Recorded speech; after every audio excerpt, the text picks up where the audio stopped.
ಅವರು ಮೊನ್ನೆ youngest world chess champion ಆದರು. ಎಲ್ರಿಗೂ ಆ ಹುಡುಗ ಒಬ್ಬ ಚಾಂಪಿಯನ್ ಆಗಿ ಕಾಣಿಸಿದ್ರು, ಆದರೆ ನನಗೆ ಆ ಹುಡುಗ ಒಬ್ಬ ಜೆಂಟಲ್ಮನ್ ಆಗಿ ಕಾಣಿಸ್ತಾ.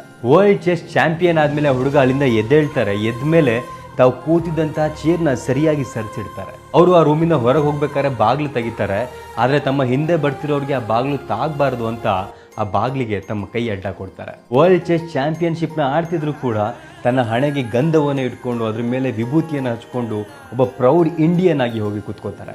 ಇದು ಒಬ್ಬ ಸಾಧಕನಿಗಿರಬೇಕಾಗಿರುವಂತಹ ಸರಳತೆ ಮತ್ತು ವಿನಯತೆ. ಬಿಕಾಸ್ ಒಂದು ಕೊಡಪಾನ ತಗೊಂಡು ನಾವು ನದಿಯಿಂದ ನೀರು ತುಂಬಬೇಕಾದ್ರೆ ಆ ಕೊಡಪಾನ ಎಷ್ಟು ಬಾಗುತ್ತೋ ಅಷ್ಟು ಅದರೊಳಗಡೆ ನೀರು ತುಂಬುತ್ತೆ. ಅದೇ ಥರ ಒಬ್ಬ ವ್ಯಕ್ತಿ ಎಷ್ಟು ವಿನಯತೆಯಿಂದ ಇರ್ತಾನೋ, ಎಷ್ಟು ಸರಳತೆಯಿಂದ ಇರ್ತಾನೋ ಅಷ್ಟೇ ಅವನಿಗೆ ಜ್ಞಾನ ಸಿಗುತ್ತೆ, ಅವನು ಅಷ್ಟೇ ದೊಡ್ಡ ಸಾಧಕನು ಕೂಡ ಆಗ್ತಾನೆ. I want to become the youngest world chess champion.